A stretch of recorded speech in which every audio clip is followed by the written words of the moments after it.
गरुड़ पुराण के अनुसार क्या होता है मौत के बाद। मृत्यु को लेकर हर किसी के मन में सवाल होते हैं और सदियों से इंसानों ने इनके जवाब ढूंढने की कोशिश की। कई धर्म और विश्वास बने और लोग सब में कहीं ना कहीं मृत्यु के बाद आत्मा के होने का जिक्र करते हैं और स्वर्ग नर्क की बातें होती है। जब भी हमारा कोई दोस्त या घर का कोई सदस्य मरता है तो हम अक्सर ये सोचते हैं कि अभी वो कहाँ गए होंगे, या ऐसे ही बैठे बैठे कभी याद आती है तो हम सोचते हैं क्या वो अभी भी हमारे आसपास हैं, हमें सुन रहे हैं, या फिर दूर आसमान में तारा बन चुके हैं, या कहीं है ही नहीं और मृत्यु के बाद सब खत्म हो जाता है। इन सभी सवालों के जवाब विस्तार से लिखे हुए हैं गरुड़ पुराण में। गरुड़ पुराण हिंदू धर्म के 18 प्राचीन महाकाव्यों में से एक है। ये वैष्णवी साहित्य का एक भाग है और भगवान विष्णु और गरुड़ के बीच मनुष्य जीवन के अर्थ को लेकर वार्तालाप के रूप में लिखा हुआ है। गरुड़ पुराण में मृत्यु के बाद जीवन, अंतिम क्रियाक्रम और पुनर्जन्म जैसी बातों पर विस्तार से चर्चा है। इसलिए हिंदू धर्म में इंसान की मृत्यु के बाद आखिरी क्रियाकर्मों के समय इसका उच्चारण किया जाता है। हमने आपके लिए गरुड़ पुराण से खासकर इन्हीं सवालों के जवाब ढूंढे हैं और इस वीडियो में बताने जा रहे हैं।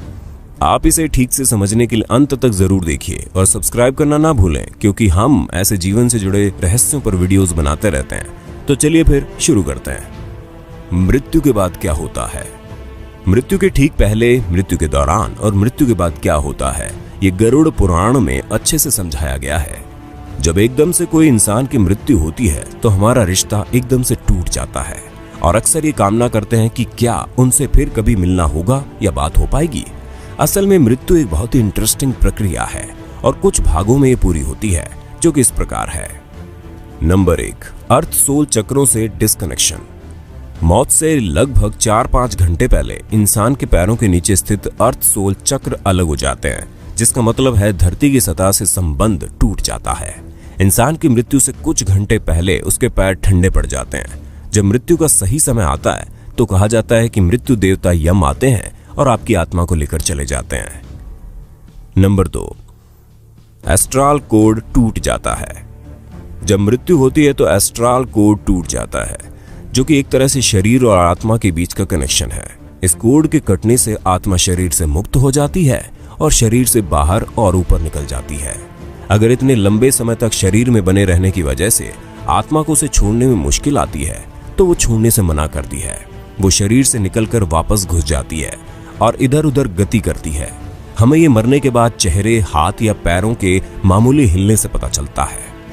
जैसे हमारे लिए किसी की मृत्यु को स्वीकार करना मुश्किल होता है, वैसे ही आत्मा भी शरीर की मृत्यु को मानने से इनकार कर देती है और तब भी जिंदा रहने का एहसास रहता है। लेकिन एस्ट्रल कोड टूटने से ये शरीर से अलग हो चुकी होती है और वो वहां नहीं रह सकती।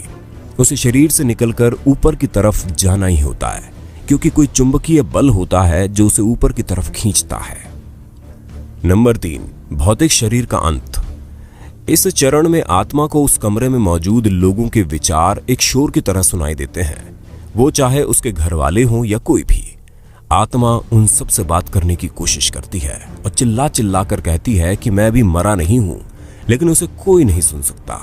धीरे धीरे आत्मा को एहसास होता है कि वो शरीर मर चुका है और वापसी का कोई तरीका नहीं है। इस चरण में आत्मा लगभग 12 फीट या कहो कि छत की ऊंचाई पर तैर रही होती है और आसपास हो रहा सब कुछ सुनती और देखती है। नंबर 4, शरीर से छुटकारा। जब अंतिम क्रियाक्रम हो जाता है तो आत्मा मान लेती है कि उसका इस धरती पर रहने का माध्यम खत्म हो चुका है और वह शरीर जो उसने इतने सालों तक अपना रखा था अब पंच तत्वों में लीन हो चुका है। आत्मा तब एकदम आजादी महसूस करती है और शरीर में रहते समय जो भी सीमाएं और रुकावटें थी वो अब खत्म हो चुकी हैं और आत्मा बस सोचने से ही कहीं भी आ जा सकती है। 7 दिन तक आत्मा अपने शरीर के साथ रहते समय की पसंद की जगहों पर घूमती रहती है, जैसे कि उसका सबसे पसंदीदा कैफे, बगीचे में सुबह की सैर, ऑफिस वगैरह। अगर आत्मा धन दौलत से बहुत लगाव महसूस करती है तो वो तिजोरी के पास भी रहेगी।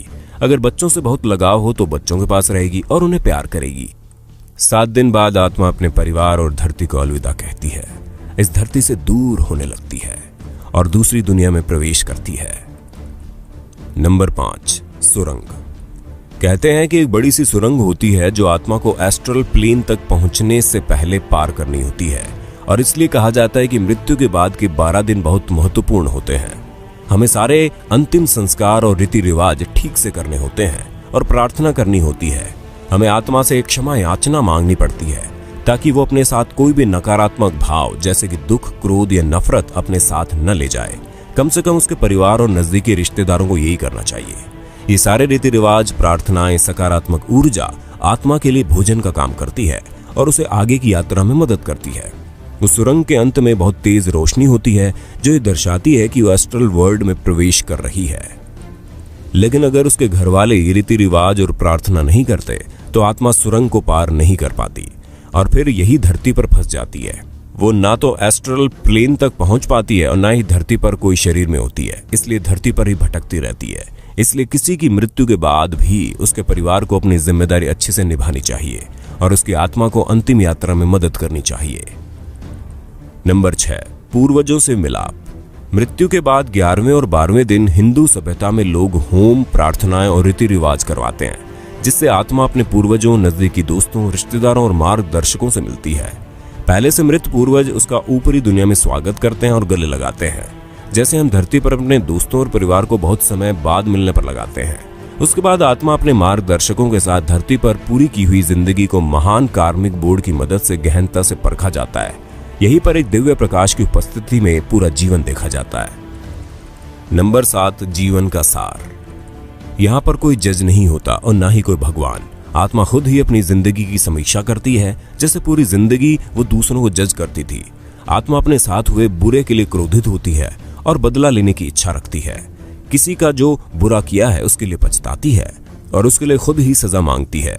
जैसे कि आत्मा शरीर से और अपने मैं से नहीं जुड़ी होती, इसलिए आखिरी फैसला उसके अगले जीवन का आधार बनता है और इसी आधार पर आत्मा ही अगले जीवन के लिए रूपरेखा तैयार करती है, जिसे ब्लूप्रिंट कहते हैं।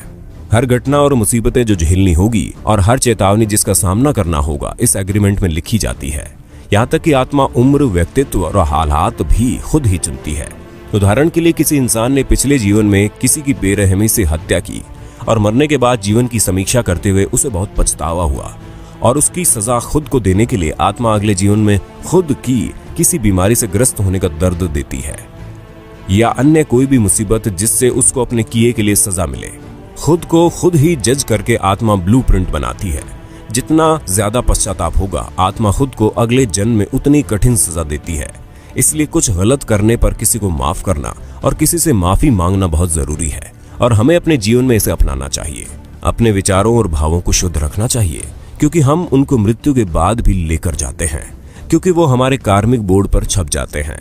जब अगले जन्म का ब्लूप्रिंट तैयार हो जाता है तो कुछ समय खाली होता है, जिसे कूलिंग पीरियड कहते हैं। नंबर 8, पुनर्जन्म।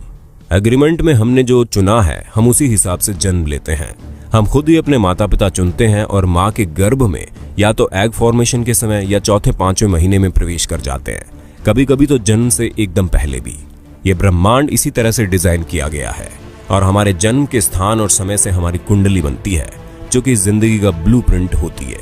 कभी कभी हमें लगता है कि हमारी किस्मत खराब है और हमारे ग्रहों में दोष है, लेकिन असल में वो बस आपके ही एग्रीमेंट का हिस्सा है।